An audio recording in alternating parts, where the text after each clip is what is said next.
1. This one has Quasian and Mage from my previous stories in it too. Anyway, the important cast is basically them and the DM, though there were at least 1 or 2 other people in the game. Either Mage or Quasian called me to invite me to join DM's game. I wasn't really interested because my grandfather had died that morning, Thanksgiving Day. Mage suggested it would be a good distraction for me, and DM was okay with me joining. So they helped me quickly roll up a paladin, which I figured was a good idea, given we were playing Ravenloft. We get over to DM's house. I should note also, this is my first time meeting him. He gives my character the once-over for approval and says something like, "I guess your character is a 5-foot-tall obese elderly woman then." It takes me a second, and then explain I was a little out of it making the character and focused mostly on the stats, etc., and not the descriptions at the top. I was not sure if he was joking, and I just didn't get his humor because, again, out of it, but anyway, I fix that part and we go on. I don't recall much of the actual game, other than it was a fun distraction, and that when the session ended, our characters have arrived at a graveyard for whatever part of our mission. I warn everyone I won't be able to come the next day because family is dealing with a lot right now, and I have to babysit a young cousin while my stepdad and his sister make arrangements. I leave my character sheet with DM, not wanting to lose or forget it the next time. I figure I'll just be hanging out in the NPC corner. Or sometimes in Mage's games, another player would run an absent person's character. Cool, fine. Saturday afternoon, I go back to the game as we're going to have a mega session. I ask for my sheet and DM is basically, "Don't worry about it." What? Game starts and he tells me that I wake up at the bottom of a well. I am basically naked and I have no equipment either. Again, I say what? I'm told I missed a previous session and he had to do something with me. I'm sorry, it wasn't like I just blew the session off because I was being a jackass, or had been a jackass during the game either. I spend the first, I don't know how long, trying to get out of the well and being told that I fail. I don't remember my rolls, but I'm damn sure they weren't all crap. After several rounds of trying to climb out of this damn well, something with tentacles comes out of the nasty water, out of the bottom of the well, and starts trying to attack me. Again, I have no armor and no weapons. I've been on and off trying to call out to other members of the party, on the off chance they're close by, given my character has no idea if they're even near the graveyard anymore. Finally, one of them passes a perception check to hear me. I think it was KJ. They come over, tie a rope to the top of the well, jump down, give me a spare weapon, so that we can kill the thing and then climb back out. I get my character sheet back, but I'm told to ignore all my weapon and armor bonuses for the time being. The rest of the session, we never find my weapons or clothes, and no one has anything to spare other than KJ's sword. If I hadn't carpooled with KJ and Mage, I would have left partway through. I don't show up for the rest of the sessions. Several years later, said DM is back in our area. He had been home from college during that game and was now graduated and back in town for good. I'm told he is now offering to run a game for everyone. I'm hesitant given what happened previously. However, I get a message from him apologizing for being an asshole to me and my character for missing a game session. He says he was being an overreacting, immature jackass, especially given what I was dealing with, and that he completely understands why I would say screw it and not come back. I relent and go with KJ, at this point we're married, saying that if DM pulls some shit we will leave. Everything goes great, and DM becomes one of our regulars in rotation from then on. 2. I have played D&D a few times before this, so I am a relatively new player, but this was my first encounter with that guy. Little preface, my group had played with him once before, and has suspected he was cheating but could never catch him. He used metal dice on a tall tray. Anyway, kinda relevant. Me and Rogue were invited to a one-shot at a DM's house. We had known DM for a while, and he is one of our good friends. We met our characters and arrived on game day, and Vladimir and his girlfriend, who is not relevant to the story yet, was already there. We were chatting and talking about our characters before we started the game, and Vladimir and I were going on about how we had both kinda made characters similar to each other. Strange coincidence, honestly. The only person I had told about my character was DM, and he swore he never told Vladimir. Anyway, the game starts, and we all got our mission to protect the village from an orc attack. Vladimir said, "Where's the orc stronghold?" "It's about a day east of here, why?" "I head to the orc stronghold." I was at this point really worried about Vladimir. I was just thinking, cool, if he joins the orcs, that's gonna be a really cool fight. He goes and talks to the orc chieftain, and gets permission after getting his butt kicked by one of the orc war leaders to join them. A little later, after using some defenses and putting the rest of our characters in place, battle begins. My barbarian is cutting the orcs down one by one, and I was feeling really happy. Then Vladimir pipes up. "Hey, don't orcs have an ability that if they fall unconscious, they can revive to 1 HP? Spoiler, full orcs, which we were fighting, cannot do that. Only half orcs. DM, before this, had only ever really run modern-day zombie campaigns, so fantasy D&D was new to him, so he believed him. We found out after the game that orcs can't do that. I was crushed, all my barbarian kills gone, just like a snap of the fingers. We fought through them again, and Vladimir went to the leader of the village. Like straight to the leader, who was in a house, among many houses.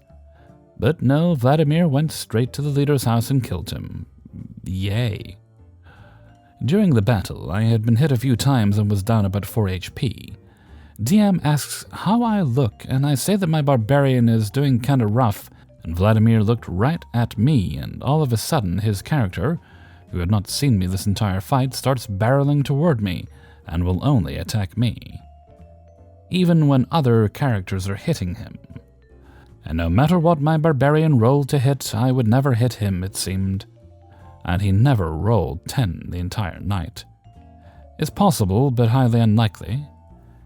My character died, and eventually the others killed his character. So we tried again with some new characters, and I brought my mistrust to the DM privately in another room, telling him that I and Rogue think that Vladimir is cheating his rolls by using solid metal dice and subtly rolling them in his fingers when he looks at the number. DM comes back and joking asks Vladimir to use a different set of dice because, "Your luck is insane. I wonder if you can do it with a different set." We start up again after I made a new character, and DM specifically asked little to no magic because, like I said earlier, he never really runs fantasy. Vladimir made a wizard, and his girlfriend made a bard. She will now be known as Bard. We ambushed the orcs, and in battle the chieftain of the orcs tried to use a health potion, which he ended up not being able to because of a D&D technicality. Vladimir was next. "I used this spell." I forgot what it was, but essentially, it only allowed the orc one action, which couldn't be used to drink a potion. I don't remember, but something like that. So the orc didn't drink a potion on his turn. I just looked at him. I was pissed at this point, but didn't want to make a big deal because, like I said before, DM is one of my good friends. After Vladimir went, it was Bard's turn, and Vladimir chose her actions for her. She couldn't even try to input, she just let him. We eventually ended the game after the orc died, unsurprisingly to Vladimir. Vladimir and Bard left a few minutes later, and we all talked about our grievances with him. Not the nicest thing to do, but we didn't want to fight with him. We all agreed that he was fudging his roles and playing 2 characters, as well as targeting me and metagaming hard. Oh, and another thing, he wasn't counting spell slots. He must have used 5 spells as a wizard when at level 1. Wizards only get 2 to 3 slots. DM got a call, and it was Vladimir saying his van couldn't get up a hill near DM's house, so DM and Rogue go to help him. I was not present for this, thank God, but I was told later, Vladimir sat in DM's car, and DM got Vladimir's vehicle up the hill, and then DM drove Vladimir to it. DM and Rogue told me that when Vladimir got out of the car, all they smelled was shit and Vladimir had a long mark on his shorts. Needless to say, we never played with him again. 3. This was session 1 of a new campaign that died out after DM deleted the game's server, after session 1. Instead of a tavern, we started out in the wild between settlements in the fantasy apocalypse. Staying outside settlements was very dangerous due to high numbers of monsters, which were generally avoided by living in heavily fortified cities and on sky islands with travel done by airship or underground magic trams. All things considered, it was a good setting idea, and starting as the sole survivors of an airship crash beats brooding in a tavern corner and harassing the barmaid. I wouldn't say the group hit it off very well. We role-played with a little bit of I don't know these people yet energy. But we pulled together fairly well with some good RP between Fighter and Rogue. Then Fighter proposed we focus on working together and making it to the nearest settlement, which sounded like the DM just cut Drusar out of Critical Role and then put the 5 spires in a lake. We came to an agreement that this was the best course of action for all involved and began traveling. DM then put the plot hook in a boot and then kicked us into the direction of plot events, which wasn't an issue. DM had told us he was going to have a central plot and at times would force us into exploring and discovering hooks. In this case, a stampede of some kind of cow-sized horned sheep being chased by raptor-like beasts cut our intended path off, and we were presented with foot-racing creatures sprinting an estimated 100 feet a turn, dodging in what looked like a partially collapsed mine entrance, or MacGyvering our own solution. We decided to get into the mine, which collapsed some more behind us. Quick examination told us we could dig our way out. This would take some hours, but we definitely dodged the stampede that way. A call for a history roll also told us we knew about the mine. It was a known shortcut parties traveling by foot used to cut through a mountain range. We were looking for a mountain pass, and it was a bit odd that this mine wasn't mentioned before, but oversights? We decided to have a rogue scout ahead of the party. My sorcerer had message and spell didn't need line of sight, so we decided he'd be around 90-ish feet ahead of us, and I would cast message every 15 seconds or so to keep a line of communication. That way we were far enough behind that we wouldn't immediately give away our position, and allowing Rogue to do scouting. If he ran into trouble, he was a single dash plus bonus action dash away from us. And worst case, we would reach him in 2 or so turns. We patted ourselves on the back with this ingenious plan and continued on. Rogue ran into some goblins and had the pleasure of rolling a nat 1 with bonuses. He still failed to beat the passive perception of one of the gobos, who called to alert the rest of his green buddies. DM then proceeded to tell Rogue to roll initiative, and that this would be him against 6 goblins. We then pointed out our message system and our prearranged plans for Rogue to retreat at the first sign of trouble. DM told me I hadn't actually been announcing I was casting message. When Fighter countered with Rogue still being able to fall back to us, he said the goblins would chase him.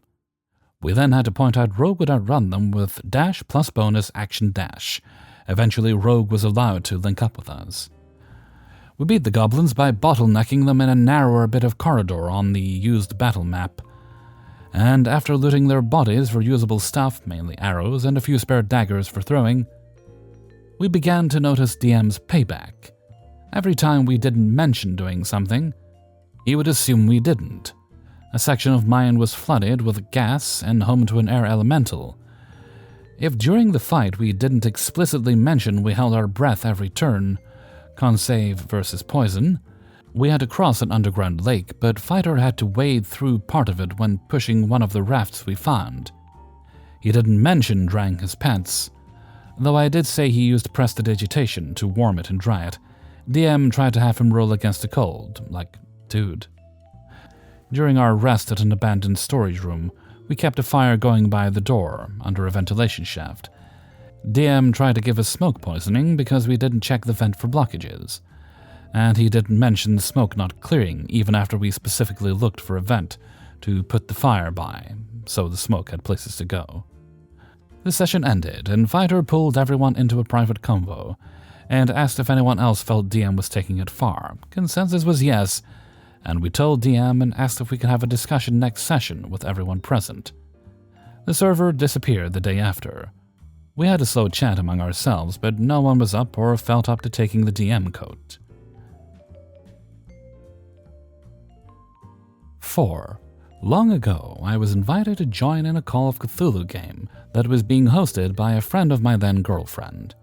I played some Jackbox games with them in the past, and while I wasn't really keyed into their style of humor, I figured TTRPG is a good way to get to know people. Besides, I love Call of Cthulhu. However, the cast of characters began to give me second thoughts. Here is a dramatis personae, and trust me, this one is actually part of the horror. Myself played a colorblind astronomy student, cheerfully oblivious as to what was to come.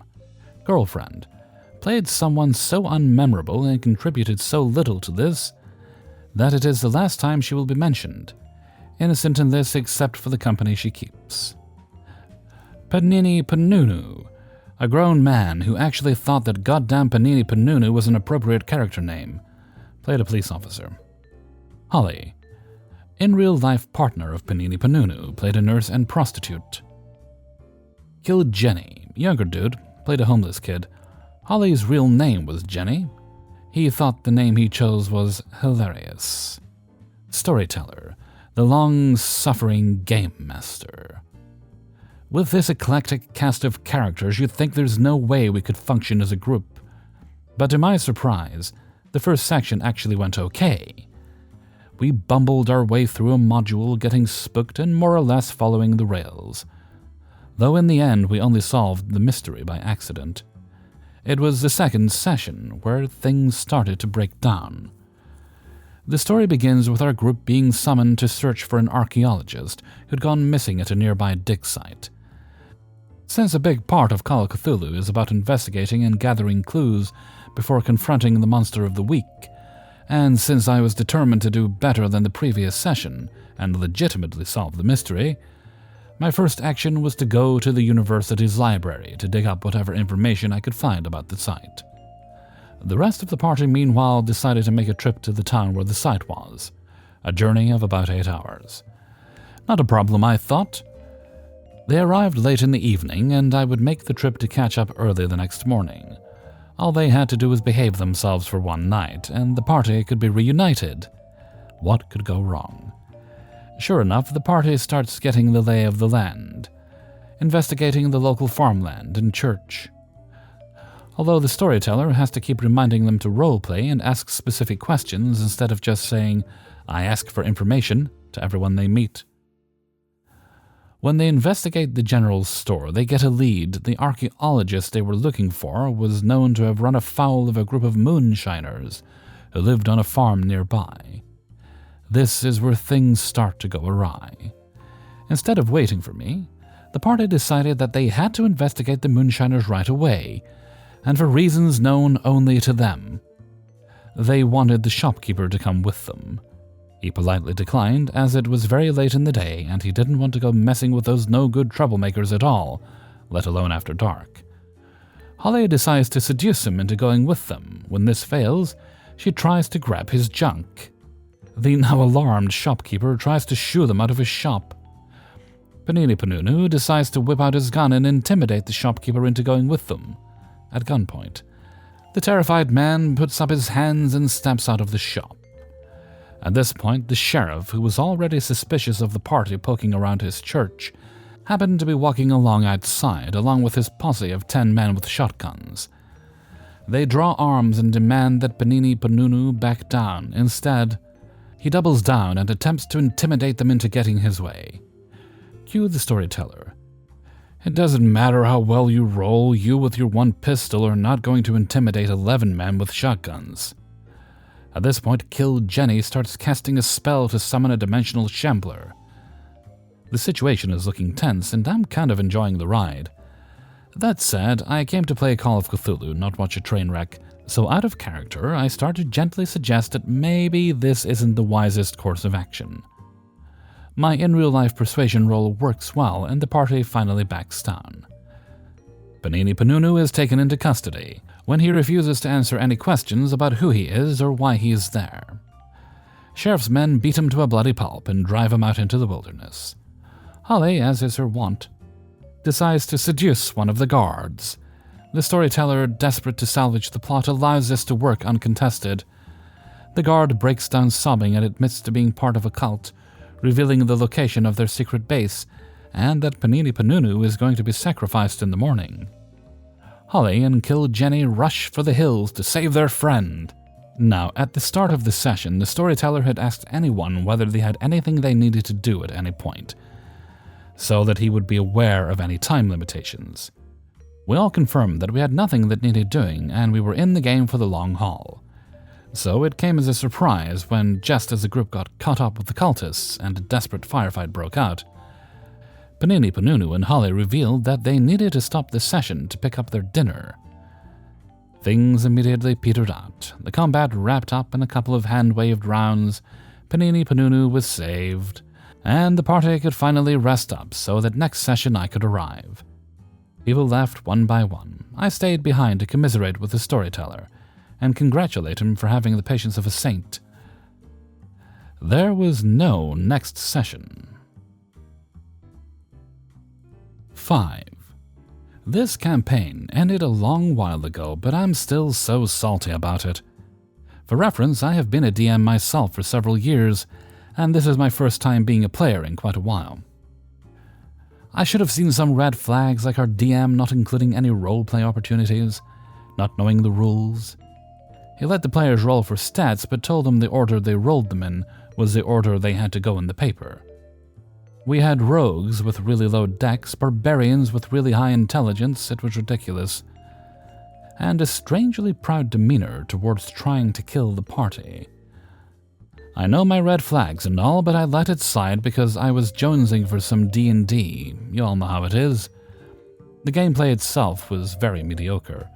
Playing some published module with a lot of jerky stop-start, wait, let me check the book, wait, let me retcon this and that. Oh, also, you saw this last time, I just didn't say anything nonsense. Again, I let it slide because the group of players is fun. Combat is clearly the DM's favorite part if it's a little overpowered. I had to remind the DM of the challenge rating to the party level rule. When I noticed certain battles he said were supposed to be easy ended up being extremely difficult. He also flat out refused any creative use of skills or environment. The real kicker, though, was this. It's the final boss of some demon monster wave. There's portals to the spooky underworld popping up all over this cave we're in, and the DM has drawn us a physical map to place our minds on. The map is very detailed but squiggly, and it's hard to differentiate cave wall from water, from bushes, from trees, the way he's drawn everything. He doesn't give a verbal description of the layout. When asked, he points to the map and says, "I drew it out for you." He does not clarify the drawings. One player, one rogue with ridiculously high STR and a negative dex modifier, recently fixed by moi, decided to be sneaky and lure the boss to him while hiding in what he thought was a bush. He asked the DM, "Can I hide in this bush?" Points to the area on the physical map. "Sure." The DM says, no warning at all, no, "Are you sure you want to do that?" "Do you want to inspect the bush?" None. So our rogue places his mini on the spot, and the DM tells him he's trapped in some kind of ooze monster. Was it disguised? "No, you should have seen it. It's on the map." "It looks just like everything else." "Doesn't matter. The book says it's there and you stepped in it." "Can I get out?" "No, there's only one way to get out, and you killed it already." The DM expected the boss monster to use its random teleport ability to appear in the same 2x2 square the ooze was in to dismantle it and give the player one chance to escape. The map was about 50 squares in area. You do the math. In the meantime, our rogue took consistently heavy damage every turn. Couldn't make an attack back to attempt to kill the monster. Couldn't wriggle free. Couldn't do anything. Attempts to kill the ooze were blocked by, "Your weapons disintegrate when you touch it. If you shoot magic at it, you'll hit the rogue," over and over. Finally, after over an hour of our rogue doing nothing, the DM relents and lets one spell hit. Distract the ooze and let the rogue out. Hey everybody, Hellfreezer here, and thank you very much for listening to 20-Sided Dunce, Episode 4. And thank you very much to everybody who allowed me to use their stories in this video. Please do press the like button before you go. Thank you kindly. Okay, I think we have a birthday shout-out to do today. And today's birthday shout-out goes to Pamela Pearl. This was sent by your husband, Josh. I hope you're having a great birthday today, Pamela. Now make sure that husband of yours is treating you as a queen. This is your day, it's your month, as has been agreed. You celebrate your birthday for the rest of December. It was agreed between me and myself. But whatever you end up doing, I hope it's full of treats and you have a lovely, relaxing time, as you deserve. Now, I'd like to sing Happy Birthday. Happy birthday to you. Happy birthday to you. Happy birthday, dear Pamela Pearl. Happy birthday to you. Alrighty, and let's move right along to Hellfreezer's question of the day. And today's question is, what is your favorite drink that you just can't buy anymore?